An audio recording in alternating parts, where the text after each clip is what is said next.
ওখানে? দেখেন, ঢাকা বিশ্ববিদ্যালয় কেন্দ্রীয় ছাত্র সংসদ এটা একটা হচ্ছে যে আপনার ঐতিহাসিক ব্যাপার স্যাপার। আপনার 2028 বছর পরে 2019 সালের যে ডাকসু নির্বাচন হয়েছে সেটা ছিল প্রশ্নবিদ্ধ ডাকসু নির্বাচন, কারচুপির ডাকসু নির্বাচন। তো সুতরাং আপনি ধরতে পারেন প্রায় 35-36 বছর পরেই প্রথম একটা প্রপার ডাকসু নির্বাচন হয়তো বা আয়োজন হতে যাচ্ছে। কিন্তু আমি বরাবর আমি যেখানেই গিয়েছি, যে অবস্থায় গিয়েছি, যারাই আমার কাছে জানতে চেয়েছেন, বারবার একটা কথাই বলেছি, আমরা গণতন্ত্র এবং ভোটাধিকারকে ফিরে আনবার জন্য দীর্ঘ লড়াই সংগ্রাম করেছি। ডাকসু নির্বাচনের যে ভোট, সেই ভোটটাও একটা নিউট্রাল পরিস্থিতিতে ভোটাধিকার প্রয়োগের একটা প্রাথমিক ধাপ আমরা মনে করি জাতীয় নির্বাচনের আগে। তো এখন আমরা যে গণতন্ত্রের জন্য এত রক্ত হচ্ছে যে এত গুম এত খুন হলাম, এই ডাকসুর যে গঠনতন্ত্র, সেই গঠনতন্ত্রের মধ্য দিয়ে কিন্তু গণতন্ত্রকে এবং ভোটাধিকারকে খুব বাজেভাবে সংকুচিত করা হয়েছে। কারণ দেখেন, একটা স্টুডেন্ট যখন ফার্স্ট ইয়ার ভর্তি হওয়ার মধ্য দিয়ে বিশ্ববিদ্যালয়ে যখন রাইট টাইমে 5 বছরে যখন তার পড়াশোনা কমপ্লিট করে সে অধিকতর জ্ঞান চর্চার স্বার্থে সে যখন অন্য একটা ডিপার্টমেন্টে সে মাস্টার্স করছে, সে ডাকসু নির্বাচনে অংশগ্রহণ করতে পারবে না। কিন্তু একই ক্রাইটেরিয়াতে এমফিলকে কিন্তু সুযোগ দেওয়া হয়েছে। এমফিলকে যেই ক্রাইটেরিয়াতে সুযোগ দেওয়া হয়েছে, একই ক্রাইটেরিয়া পিএইচডি এবং প্রফেশনাল মাস্টার্সকে আপনার হচ্ছে নিরুৎসাহিত করা হয়েছে এবং তাদের ভোটাধিকারকে হরণ করা হয়েছে।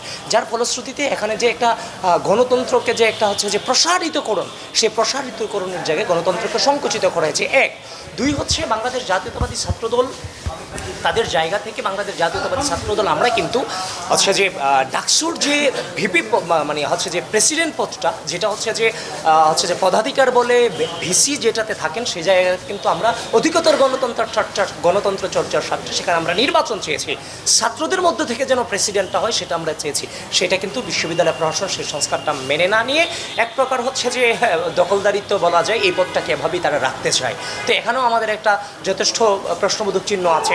তারপর হচ্ছে যে বিশ্ববিদ্যালয়ের যে পরিবেশ এবং হচ্ছে যে ভোটার, আমরা যে ছাত্রলীগের ব্যাপারে, যে ছাত্রলীগ এত রক্ত, যাদের হাতে এত রক্ত, আমরা যে দীর্ঘ দুঃশাসনে যা এই ছাত্রলীগের হাত দিয়ে এত রক্ত ঝরার পরে ক্যাম্পাসে এত শত নির্যাতন নিপীড়নের পরেও আমরা দেখতে পেলাম যে ভোটার লিস্টে এখনও হচ্ছে যে নিষিদ্ধ সংগঠন ছাত্রলীগের কুখ্যাত সন্ত্রাসীরা এখনও ভোটার লিস্টে আছে। আপনি আশ্চর্য হবেন যে জুলিয়াস সিজারের মতো একজন হচ্ছে যে চিহ্নিত দাগি আসামি, যে হচ্ছে যে ফৌজদারি অপরাধ করেছে এবং বিভিন্ন হামলায় তার হচ্ছে যে সম্পৃক্ততা আছে, সে ব্যক্তির নাম আপনার ভোটার লিস্টে আসছে এবং হচ্ছে যে আপনার সে মনোনয়নপত্র নিয়ে আবার সে সাংবাদিকদেরকে ফেস করছে। এই ধরনের পরিবেশ বিশ্ববিদ্যালয়ে যেখানে দিয়েছে, সুতরাং এই বিশ্ববিদ্যালয় প্রশাসনের কাছ থেকে প্রপার ডাকসু নির্বাচন কতটুকু আশা করব সেটা এখনও আমরা সন্দিহান। কারণ আপনি ছাত্রলীগকে আপনি কোনোভাবেই রাজনৈতিক অধিকার দিতে পারেন না।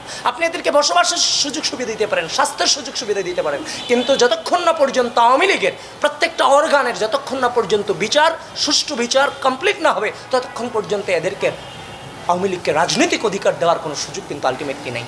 যার ফলশ্রুতিতে আমরা যদি ওই ছাত্রলীগকে যদি আবার নিয়ে আসা হয় এখানে, আমরা আরও শঙ্কিত যে বিষয়গুলো সেটা হচ্ছে আমরা শুনতে পাচ্ছি যে বিভিন্ন ক্যান্ডিডেটকে আওয়ামী লীগ কেনার চেষ্টা করতেছে। এর মধ্যে হচ্ছে আওয়ামী লীগ প্যাট্রোনাইজ করার চেষ্টা করতেছে। বিভিন্ন হলে এরা সংঘবদ্ধ হচ্ছে পতিত স্বৈরাচারের যে মানে হচ্ছে যে নিম্ন লেভেলের যে নিম্ন স্তরের যে হচ্ছে যে পদাধিকারের যে নেতাগুলো ছিল, এগুলোকে একত্রিত করা হচ্ছে এবং এদের মধ্য দিয়ে একজন স্বতন্ত্র প্রার্থী দাঁড়া করানোর চেষ্টা করা হচ্ছে এবং তাদেরকে প্যাট্রোনাইজ করার চেষ্টা করা হচ্ছে, যেটা হচ্ছে যে ডাকসু নির্বাচন যদি সোজা না হয় তাহলে মাঝামাঝিতে একটা বিশাল বিপত্তির সৃষ্টি হতে পারে।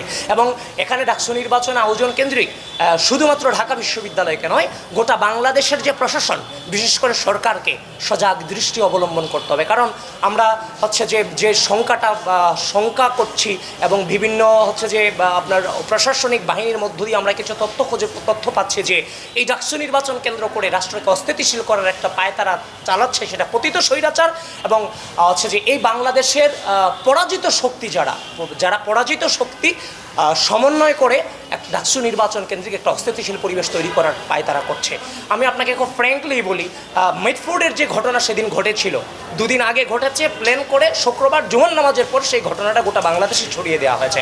সেখানে কিন্তু নির্দিষ্ট সংগঠন হিসেবে বিএনপিকে দায়ী করা হয়েছিল, তার অঙ্গ সংগঠনকে দায়ী করা হয়েছিল, কিন্তু সেখানে কিন্তু বিএনপির কোনো সম্পৃক্ততা আলটিমেটলি ছিল না। পরবর্তীতে সেটা উঠে এসেছে। সেটা নিজেদের যে আধিপত্যের যে দ্বন্দ্ব, সেই দ্বন্দ্ব থেকে ঘটনা ঘটেছে। তো আমরা আশঙ্কা করছি এই নির্বাচন কেন্দ্রিক এমন অসংখ্য পরিকল্পিত ঘটনা ঘটানোর একটা সম্ভাবনা আছে।